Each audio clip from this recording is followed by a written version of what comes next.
Oi, gente, tudo bom com vocês? Estamos de volta mais uma vez com mais dois capítulos hoje do livro Os Resgatados. Olá, tudo bem? Que bom estar de volta com vocês e hoje vamos aprender um pouquinho mais sobre a história de Lutero. É isso mesmo, os capítulos dessa semana serviram como base para a lição que a gente estudou essa semana. Se você não assistiu, gente, eu vou deixar aqui no box, aqui em cima, em algum lugar, porque a lição dessa semana tá simplesmente incrível, muito boa mesmo e muito necessária, que a gente precisa saber o que aconteceu no passado para saber o que nos espera, as decisões que nós devemos tomar no presente e aquilo que nos espera no futuro também. Então, se você não acompanhou a lição dessa semana, eu vou deixar a playlist aqui, então você vai lá, assiste toda a lição dessa semana, depois volta aqui e assiste esse resumão aqui dos capítulos. Mas antes, só quero lembrar você que se ainda não é inscrito no canal, para não perder mais tempo, se inscrever e ativar o sininho para você receber as notificações e não perder nada que a gente colocar aqui no canal. Também deixa seu curtir aqui no vídeo para que o nosso vídeo seja indicado para outras pessoas. Ajuda muito, um like não te custa nada e ajuda bastante o canal. Deixa também os seus comentários aqui, porque isso ajuda na compreensão também da lição, na compreensão do estudo do livro, porque aqui é realmente para ser um bate-papo para a gente se conhecer melhor, para a gente trocar ideia e aprender junto. E também compartilhe esse vídeo com seus amigos, assim você também vai estar levando a palavra de Deus adiante. Faz parte da nossa missão, a pregação do Evangelho, e ao compartilhar um vídeo que está falando sobre a palavra de Deus, que está instruindo as pessoas sobre a palavra de Deus, você está pregando o Evangelho, está levando a palavra de Deus adiante. E eu queria só passar mais um recadinho antes da gente seguir aqui para o vídeo mesmo, o comentário dos capítulos do livro, é que as postagens diárias da lição vai mudar de horário. Bem, por quê? Como assim? Nem sabia que tinha horário? Então, tem horário sim. As nossas lições são postadas todos os dias, às 4 da manhã. A não ser que haja algum imprevisto, alguma dificuldade por minha parte que eu não consiga postar esse vídeo. Mas, no geral, o que acontece continuamente aqui no canal é que às 4 da manhã os vídeos já são postados aqui no YouTube e já estão disponíveis para você. Mas a partir da segunda-feira isso vai mudar. Os nossos vídeos vão estar disponíveis a partir das 7 horas da manhã. Mas Sabrina, por que isso? Por que vai postar mais tarde? Porque nesses primeiros horários da manhã nós não temos visualização. Eu estava colocando os vídeos mais cedo porque eu pensava, assim que a pessoa acordar, o vídeo já está disponível. Mas, gente, eu sou leiga aqui no YouTube, estou aprendendo ainda. E com base em alguns treinamentos que eu tive sobre o YouTube e tudo mais, foi me passada a informação que quando os seus vídeos que são postados aqui no YouTube são muito assistidos, são muito acessados na primeira hora da postagem, o YouTube divulga seu vídeo na rede. Então, outras pessoas que não são inscritas, que não conhecem o canal, quando eles fizerem alguma busca sobre algum assunto, ou até quando você abrir o YouTube, e principalmente pessoas que têm interesse, que você sabe, o YouTube, ele apresenta lá pra você coisas que você tem costume de assistir, que você tem interesse. Então, pessoas cristãs, que pesquisam, que veem coisas sobre a palavra de Deus no YouTube, o YouTube vai simplesmente, a hora que ela abrir o YouTube, pode aparecer lá a lição ilustrada sobre um assunto aleatório, um vídeo que a gente postou durante a semana, e a pessoa que não conhece vai ter a oportunidade de ir lá clicar e conhecer. Agora, se meus vídeos, quando são postados, não há acesso na primeira hora de postagem, o YouTube entende que esse vídeo não é muito relevante, que as pessoas não têm muito interesse em assistir. Então, pensando no crescimento do canal, da gente atingir muitas outras pessoas, e até as pessoas que são inscritas e que não ativaram o sininho, então se ela não ativa o sininho, ela não recebe a notificação. Então, o que acontece? Tem muita gente inscrita no canal, mas que não estão assistindo, não estão acompanhando os vídeos. Nós temos mais de 11 mil pessoas inscritas aqui no canal, e nós não temos nem de perto 11 mil visualizações por dia, né? De jeito nenhum. Então, muitas das pessoas são inscritas, mas às vezes ela viu um vídeo, gostou, se inscreveu e nunca mais viu, nunca mais apareceu pra ela. Então, quando a gente tem bastante acesso na primeira hora de vídeo, até essas pessoas que já são inscritas, mas nem lembram mais que o Lição Ilustrada existe, vai aparecer lá pra ela que o Lição Ilustrada postou vídeo novo. Então eu espero a compreensão de vocês, até porque, como eu disse, não temos quase visualização. Hoje eu vi até às 7 da manhã, a gente tinha apenas 13 visualizações no vídeo de hoje. Então, pouquíssimas pessoas assistem antes das 7 da manhã. Então, já fica aí o recadinho dado, você já está ciente de que a partir de segunda-feira, às 7 da manhã, os vídeos vão estar disponíveis. Então é isso, já falei demais, misericórdia. 5 minutos já foi embora. Então agora vamos para o assunto, da lição dessa semana, que é o capítulo 7 e 8, e o capítulo 7 tem o título Lutero, o homem para a sua época. Já tá falando tudo. A gente estudou, no vídeo anterior, que a gente falou de vários capítulos, a gente estudou sobre John Hus, sobre alguns reformadores lá na Inglaterra, sobre os valdenses, alguns que começaram a reforma. e aí em alguns lugares. E agora a gente tem uma pessoa que se levanta agora na Alemanha. Essa pessoa é Martinho Lutero. E o capítulo começa falando um pouquinho sobre a vida da infância, a criação, como é que foi aí para Martinho Lutero. Eu achei muito interessante que fala que ele era de família humilde, né? Mas que seus pais, principalmente o pai dele, ele é uma pessoa muito ativa mentalmente, uma pessoa esperta, uma pessoa que não era enganada. Também que era muito ligada à religião, né? Sim. Era cristãos sinceros. Sim, e por isso... Procurou dar uma boa educação para os filhos, principalmente uma educação cristã, né? Sim, mas ele era um cristão, mas ele conseguia enxergar coisas que ele via que estava errada dentro da igreja já naquela época. Então, por mais que Martinho Lutero foi um reformador, foi quem começou, né, um movimento, mas na criação dele, o pai dele já teve uma influência nesse sentido. Já tinha uma certa desconfiança da liderança da igreja, de erros que aconteciam. Sistema e tudo mais. A forma de funcionar o sistema, né? Então o pai dele teve essa situação, né? Já conseguia enxergar isso. E aí quando o Martinho Lutero falou que queria ir estudar no monastério, queria ser um sacerdote, né? Trabalhar para a igreja, o pai dele ficou muito decepcionado, ficou muito chateado, não apoiou a ideia. E aí aqui comenta que eles ficaram por 2 anos sem se falar, porque o pai dele queria que ele fosse advogado e não aceitou de forma alguma quando o Martinho Lutero decidiu ser padre, ser um sacerdote e trabalhar para a igreja. Depois de 2 anos, os dois começaram a se falar, mas ainda assim o pai dele não concordava com isso, né? Mas não tinha mais o que fazer e simplesmente aceitou. Lutero, ele era uma pessoa, assim como sua criação já dizia, muito devota, uma pessoa muito sincera. E ao começar a estudar no monastério, eu fiquei assim muito chocada quando fala que ele recebia uma educação muito rígida. Por muitas vezes ele passou a ter fome, sofria de punições físicas, de açoites, entre outras coisas, e ele foi ensinado de que os pecados dele deveriam ser tratados com punições físicas, com autoflagelações, etc. E aqui fala que Martinho Lutero, ele queria muito ser uma pessoa correta, uma pessoa fiel a Deus. Então quando ele conseguia enxergar o próprio pecado, a própria pecaminosidade, então ele começava a achar que ele tinha que se punir para se purificar. Então era uma vida muito dura e muito sofrida. E eu achei interessante que se cada um de nós fosse nos punir pelos nossos erros, haja punição, né? Ia estar todo mundo todo acabado. Mas enfim, ele estava estudando. E apareceu um amigo muito bom pra ele, que eu achei muito interessante, mas eu não sei falar o nome aqui, que era também um sacerdote, um superior dele lá, um que orientava ele. Mas a gente já consegue perceber que dentro da igreja corrompida ainda existiam muitas pessoas sinceras. Porque esse superior de Lutero, ele deu ótimos conselhos para Lutero. E um deles foi um que eu vou ler com um trechinho que eu achei muito interessante. Que ele disse para Lutero que em vez de se torturar por causa de seus pecados, lance-se nos braços do Redentor. Confie nele, na justiça da vida de Cristo, na expiação de sua morte. O Filho de Deus se tornou homem para te dar a certeza do favor de Deus. Ame aquele que o amou primeiro. Eu achei muito interessante, muito bonito. E aqui diz que foi a partir dessa conversa, desse conselho que ele recebeu, que Martinho Lutero começou a pensar mais na graça visão, de Cristo. A maneira de pensar no perdão dos pecados. Não por suas próprias obras, mas o perdão através do sacrifício de Jesus. Isso mesmo. E dentre esses dias que ele estava estudando e tal, teve um dia que foi assim de muita surpresa. Ele encontrou uma Bíblia que ficava ali guardada. Praticamente ninguém tinha acesso à Bíblia naquela época. Fico pensando assim, até mesmo as pessoas que iam para o colégio católico estudar, mas não tinha acesso à Bíblia. A Bíblia, quem tinha acesso era somente alguns líderes religiosos, e às vezes nem lia, porque já tinha criado ali os dogmas, as crenças, as tradições da igreja. Mais as tradições então, do que a própria estudava mais Bíblia. as tradições do que a Bíblia. As tradições prevaleciam.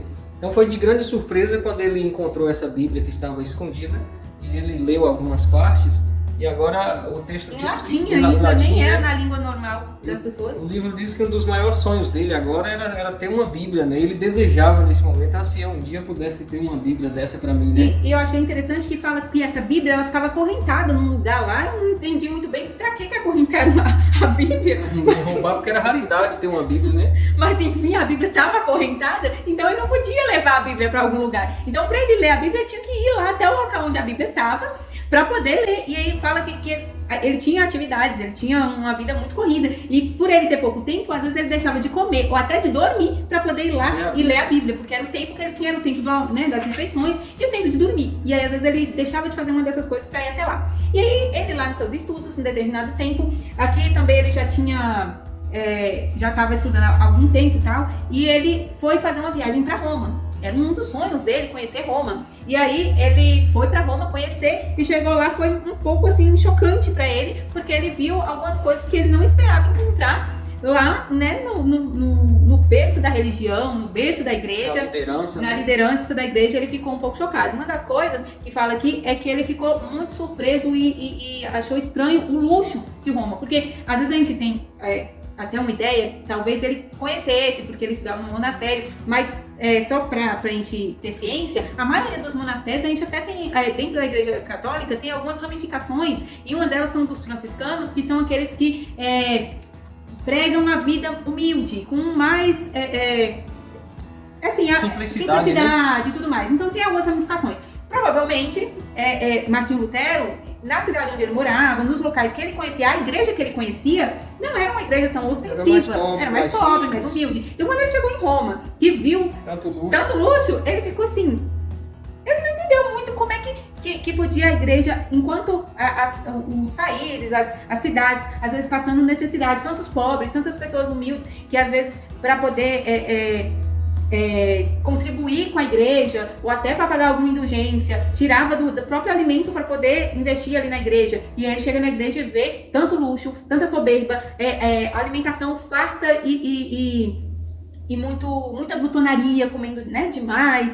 E palavras, aqui eu achei assim até forte, que fala aqui que os lugares que ele viu, ele ficou pasmo, porque ele via dentro do clero eles fazendo piadas indecentes. Né, os oficiais da igreja, também muita intemperança, imoralidade, tudo dentro da igreja. Tinha até meio que uma piada entre eles, que aqui é citado, que eles tinham o hábito de dizer que se o inferno existisse, como se, tipo, a própria igreja tá falando que talvez, né, eles pregavam pro povo, não tô falando que existe, mas eles pregavam pro povo que existia um inferno, aquela coisa e tal, que a pessoa ia ficar queimando lá se não pagasse as indulgências, né, e desse um jeito. Mas enfim, aí eles faziam piada que se o inferno existisse, Roma tinha sido construída em cima dela. Eles próprios fazendo, assim, piada com isso.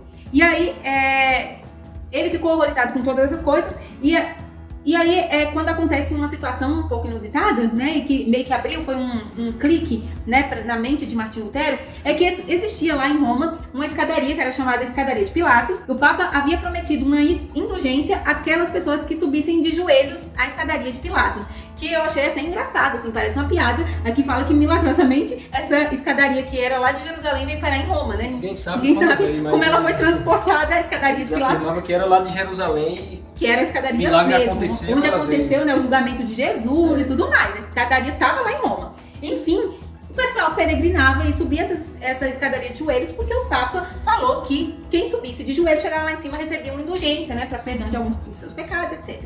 E Martinho Lutero, como um devoto católico, ele estava passeando em Roma, ele foi visitar Roma e foi fazer sua peregrinação, subir as escadarias.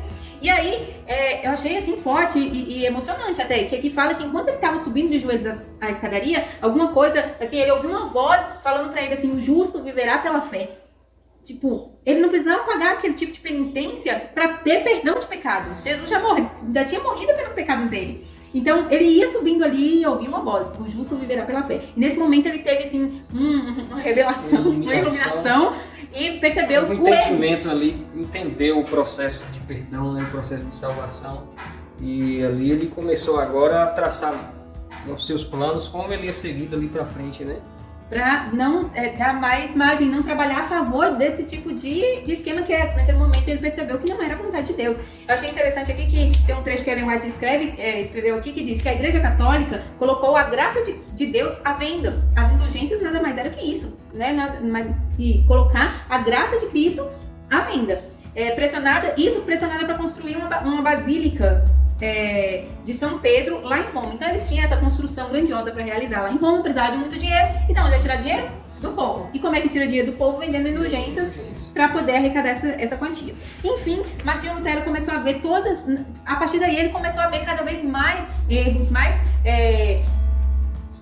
coisas que não condiziam com aquilo que a palavra de Deus ensinava, e ele começou a ensinar, né? A essa altura ele já tinha o título de doutor e estava trabalhando lá na Alemanha, no reinado de Frederick, o rei lá da Alemanha. E lá, onde ele meio que mandava, né, ele que era responsável por aquela congregação, ele pregava as coisas que ele ia descobrindo na palavra de Deus e apontando alguns erros, nunca com a intenção de bater de frente com Roma, mas de abrir os olhos, de tipo assim, mostrar que tinha alguma coisa de errado. Os ensinos dele sempre agora baseado na Bíblia, né? Porque agora ele tinha contato direto com a Bíblia, ele estava aprendendo verdades que antes não sabia, que a igreja passava por cima. E agora os ensinos dele eram voltados para a Bíblia, começou a ensinar a Bíblia para as pessoas, né? Exatamente. Só para você ter uma ideia de uma coisa tão errada, que tinha indulgências, lá teve nesse período para construir essa basílica, Roma enviou pessoas para cada cidade, né, cada lugar, para poder fazer uma campanha de arrecadação. E aí lá para a Alemanha levou um cara chamado Tetzel. E esse Tetzel era meio que um bandido, que já tinha sido acusado de várias coisas, um mercenário, tipo assim. Só que acho que ele era meio que assustador, ele tocava terror também nas pessoas. Através do medo eles vendiam essas indulgências, né? Pra pessoa não ficar queimando, né? Imagina você, a pessoa chegar pra você e falar que sua vozinha que morreu e tal, não sei o que, tá queimando não sei quantos anos no inferno. E aí, pra você tirar a vozinha do inferno, pra fazer com que ela fosse pro céu, você tinha que pagar indulgência. Esse cara foi escolhido pra vender indulgência, porque era um bom vendedor. Se vacilasse, ele vendia até a mãe dele. Exatamente. E aí, o que aconteceu? Sabe? Ele chegava ao ponto de vender indulgências pra que, se eu quisesse futuramente cometer um pecado, eu comprava a indulgência e eu podia pecar à vontade dos futuros pecados. E isso sem precisar me arrepender. E ele carregava uma bolsinha para botar o dinheiro, se jogasse a moeda. E a moeda fazia assim, tlim, na bolsa lá no fundo, batesse na outra, já estava perdoado todos os pecados. Na hora que batesse lá no fundo a moeda, meu ente querido já tinha subido pro céu. Já sai do purgatório, vai pro céu, seus pecados já estão perdoados. Então foi esse tipo de discurso que Martinho Lutero começou a ver e não conseguiu concordar mais. Ele viu que ele estava totalmente errado, estava excluindo a graça de Cristo, o sacrifício de Jesus estava sendo totalmente excluído da equação do perdão aí das pessoas. As pessoas começaram a comprar indulgência e já tinha certeza que ia receber o perdão dos pecados. Só que ia até a igreja pro líder pra religioso confessar, né? Porque como fala, tem os sacramentos. Um dos sacramentos da Igreja Católica é a confissão. Então, por mais que eu comprei a indulgência, eu tenho que ir lá confessar os pecados que eu cometi e eu falo aí você é o padre. Aí eu confesso pra você os pecados que eu cometi e falo assim, então padre, mas eu já comprei a indulgência e tá aqui. Aí você tinha que falar o quê? Tá perdoado, os pecados estão perdoados e vai em paz. Só que o padre que tava lá, na época, né? Era Martinho Lutero. Nessa cidade, o povo comprava indulgência lá e quando chegava nele ele falava, não, tá errado isso daí. Você tem que se arrepender. Perdão não é assim não. E tal, confessar a Deus, se arrepender seus pecados e não sei o quê. E não cometer mais, e as pessoas... E aí o povo foi ficando frustrado porque estava gastando dinheiro e o padre lá, Martinho Lutero, não queria confirmar o perdão deles. E aí o que eles fizeram? Voltaram lá pro Tetzel pra reclamar. Você vai ter que devolver meu dinheiro. Você me vendeu um negócio falando que eu ia ser perdoado e o Martinho Lutero falou que não, que eu não tô perdoado, que eu tenho que me arrepender. Que negócio é de arrepender? Eu não quero arrepender. O cara ficou chateado. Ele falou que Roma tinha dado autoridade pra ele até pra condenar à morte qualquer pessoa que contra os ensinamentos que ele estava trazendo ali, né? E aí começou um conflito ali na Alemanha. E o que acontece é que tinha uma festa, não é bem uma festa, uma celebração, uma celebração que acontecia lá na Alemanha, em determinada data, que eu não vou me recordar aqui, mas então tinha essa celebração que Martinho Lutero aproveitou que ia ter muita gente lá, né, na igreja e tudo mais, e ele escreveu uma tese, na verdade, ele escreveu 95 teses, né? E nesse dia chegou lá na frente de todo mundo e pregou na porta da igreja e o pessoal começou a ler as teses que ele escreveu, falando, né, tudo do arrependimento, do perdão de pecado, da venda do jeito, tudo que estava errado, tudo que estava acontecendo errado. Ele escreveu as 95 teses e pregou lá na porta da igreja. E aí a guerra começou, porque até então tinha ainda o burburinho, o pessoal tava falando das coisas que ele tava ensinando no púlpito. Aí ele vai e coloca isso lá na porta da igreja num momento em que a cidade estava sim de gente. E aí muita gente leu e foi levando para outros lugares e a notícia foi se espalhando. Foi chegando nos líderes religiosos superiores dele e a coisa foi ficando complicada. Enfim, alguns não queriam nem ter um julgamento com ele, já estava condenando ele já de primeira, como herege, né? Que ele devia morrer por tais ensinamentos que ele estava trazendo ali para o povo. Mas foi um alvoroço tão grande assim que é até difícil a gente imaginar. Às vezes a gente pensa que foi uma coisa pequena, mas a Alemanha foi impactada com esses ensinamentos dele, porque as notícias iam correndo para todo lado e agora muita gente estava com dúvidas agora na mente, muita gente que já tinha desconfiança da administração da igreja, agora aumentou mais ainda e a conversa foi rendendo. E eles agora estavam condenando Martinho Lutero à morte antes de ter um julgamento. Exatamente. E nisso, pra gente não se delongar, o vídeo já tá bem grande, esse primeiro capítulo, ele termina falando de alguns momentos em que Martinho Lutero teve que se apresentar diante de líderes religiosos, se explicar, o pessoal tentava fazer com que ele se retratasse, e ele falou que ele não ia se retratar, porque ele estava falando tudo com base na palavra de Deus. Se eles conseguissem provar pra ele, dentro da palavra de Deus, que ele estava errado, ele se retrataria. Mas se eles não fizessem isso, ele não podia ir contra a própria consciência. E aí, nisso a gente finaliza ele falando, né, fazendo esses argumentos aqui e se defendendo quando era chamado. E o próximo capítulo, que é o capítulo 8, que tem o título Defensor da Verdade, fala também de um dos momentos em que o pessoal lá, Roma, já estava por aqui com Martinho Lutero, porque as ideias dele já estavam se alastrando. O príncipe lá da Alemanha, né, estava a favor dele, estava protegendo, o Frederico estava protegendo Lutero, porque já pediram para entregar Lutero, né, para a autoridade romana, e eles não entregavam. E aí, nesse momento, eles marcaram lá uma reunião com um cardeal representando o Papa e todos os príncipes da Alemanha. Tinha vários lá, né, que se encontraram todo mundo e até teve que dar um salvo-conduto para Martinho Lutero, porque o pessoal já estava temendo que fizesse alguma coisa contra a vida dele. Eles lembravam da história de John Hus, que nós estudamos, e ele tinha salvo-conduto e Roma assim, matou ele. Exatamente. Mesmo salvo-conduto. Então eles já sabiam dessa história e preveniu para que não acontecesse o mesmo com Lutero, né? Eles deram salvo-conduto, mas ainda ficaram com medo, porque eles sabiam dos traiçoeiros planos que eles já tinham traçado, né? Exatamente. E aí, nessa nova reunião, eles reuniram todos os livros que Ellen White...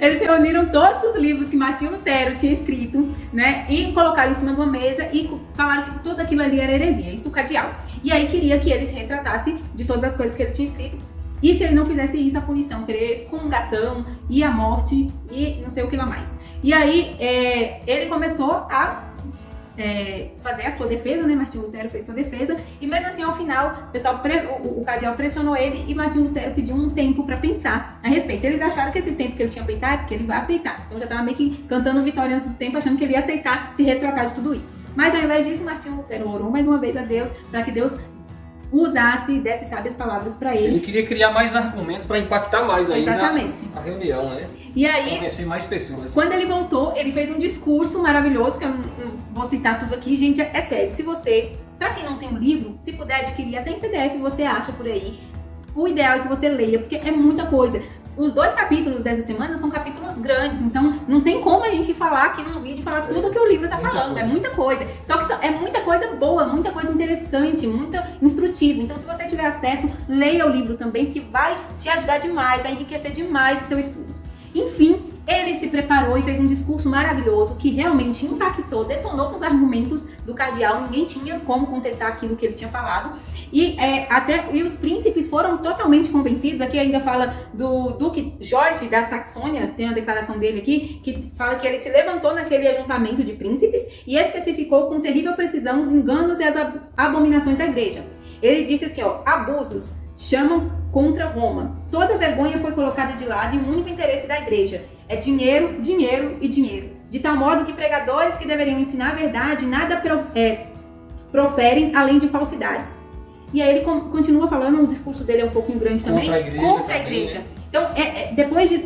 Despertou coragem no monte de pessoas. Eles viram que Martinho Lutero estava ali praticamente para ser condenado à morte. E mesmo assim ele não se retratou e defendeu a verdade. Então isso deu coragem para que outros que já tinham estudado aquilo que Lutero tinha ensinado, que também eram estudiosos da palavra de Deus, eles tiveram agora coragem para também se posicionar nesse momento. Então, esse Duque Jorge foi um deles. E aí outros também, né, começaram a se colocar do lado da verdade.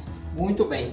Nesse momento aí em que Lutero fez a sua defesa, não se retratou, ele expôs mais os erros da igreja e foi nesse momento que ele mais uma vez recebe condenação de morte. Só que por ele ter um salvo-conduto, algumas pessoas ali se levantaram, pessoas importantes naquela reunião, em que ele teria que voltar em paz para a terra dele até vencer o prazo do salvo-conduto, para não acontecer ali uma interruptura, né? Eles não queriam que isso acontecesse, descumprir uma lei.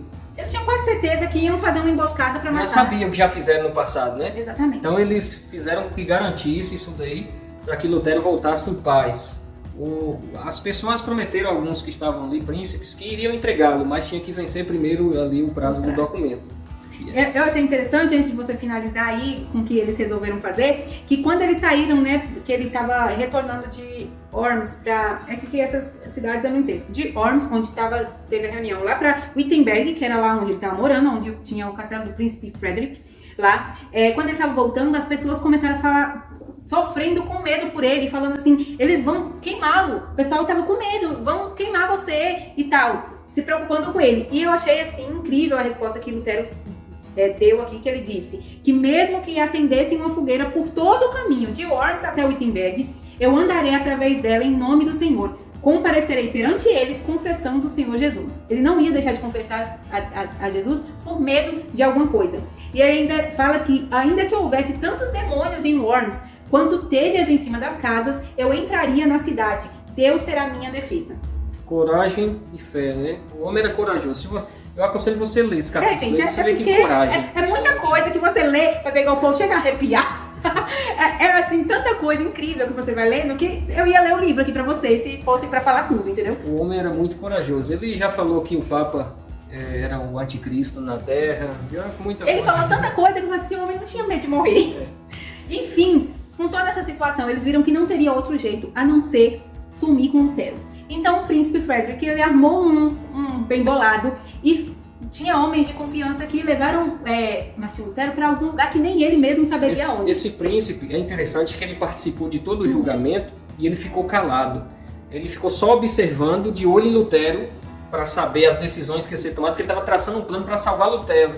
Então ele não falou nada, ele só ficou observando, colocou alguém para ficar no pé de Lutero, onde ele ia, o que fazia, entendeu? Para proteger, tentar salvar ele.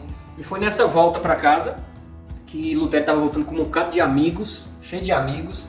Ele sofreu uma emboscada. Ele sofreu uma emboscada, foi desviado dos amigos, levou ele para outro lugar. E nesse outro lugar foi que levou ele para um castelo escondido, onde quase ninguém sabia onde era, para poder escondê-lo lá, para não ser morto. Exatamente, só que nem os amigos não sabiam o que estava acontecendo. Para eles, Martinho Lutero até tinha sido emboscado pela própria Igreja Católica e tinha sido levado para ser morto. Ninguém sabia o que tinha acontecido com ele. E o príncipe, quando foi questionado, quando ele fosse questionado, ele poderia dizer também que ele não sabia onde Martinho Lutero estava, porque ele não sabia. Ele pediu para os próprios homens que ele enviou para fazer toda essa trama e nem falar para ele onde foi. Exatamente, ele não queria saber para onde tinham levado ele, porque aí ele poderia falar de forma verdadeira que ele não sabia onde Martinho Lutero estava. E lá onde ele ficou por alguns anos, ficou por um bom tempo, meio que um prisioneiro, né? Porque ele ficou escondido ali, mas para que fosse salva a sua própria vida, ele começou a ficar um pouco deprimido, achando que ele tinha fugido da luta, que ele estava se escondendo enquanto ainda as coisas tinham que acontecer. Só que depois de um tempo de reflexão e oração, Deus falou com ele, ele sentiu, né, ali, através do Espírito de Deus, que ele poderia assim continuar cumprindo a missão mesmo ali escondido. E aí, Ellen White comenta aqui que a pena dele nunca cessou de escrever. Ele passou todo o tempo que ele ficou ali preso, escondido, escrevendo e traduzindo a Bíblia do latim para o alemão, que não existia, não tinha Bíblia disponível. Então ele começou a escrever, traduzir a Bíblia para o alemão, fora muitos fragmentos da Bíblia e instruções e cartas que começaram a ser espalhadas lá na Alemanha. E a partir disso que eles sabiam que Martinho Lutero, por mais que eles não soubessem onde ele estava, mas ele estava por aí, porque as palavras dele ainda continuaram. O período que ele ficou preso foi o período que a mensagem mais avançou, a mensagem que ele estava levando, né? Exatamente. Escreveu e traduziu o Novo Testamento para a língua do povo, para que as pessoas tivessem acesso. Na semana que vem nós iremos continuar o que aconteceu depois desse episódio. Então você não pode perder o próximo capítulo dessa história. Exatamente. A gente falou eu esqueço o nome dos lugares, mas a gente tinha falado da Inglaterra. A gente falou da mensagem lá na Inglaterra com Wycliffe, né, e John Hus. A gente falou da mensagem agora na Alemanha e semana que vem a gente vai pra Suíça. Olha aí. Então é isso, gente. A gente chegou no final desse estudo, mas tem muito mais coisa interessante. Então se você puder ler o livro, que você vai gostar demais. E agora a gente vai orar para agradecer a Deus por esse estudo. Isso aí. Se você conhece a verdade, não tenha medo de vivê-la e de compartilhar com as outras pessoas, porque quem está do lado da verdade é o próprio Deus, e Ele vai cuidar de cada um de nós, assim como cuidou e protegeu o Lutero. Amém? Vamos orar? Obrigado, Senhor, pelo estudo de hoje. Aqui aprendemos um pouquinho da história de Lutero, a fé, a coragem que ele teve para encarar os erros e apontá-los. o Senhor também nos dê coragem e fé para lutar a favor da verdade, para que a tua verdade chegue a todas as pessoas. É o que eu te peço em nome de Jesus. Amém. É isso aí, gente. A gente se encontra semana que vem, mais um capítulo 2 do livro Os Resgatados. É isso aí. Um abraço, até o próximo capítulo. Tchau, tchau.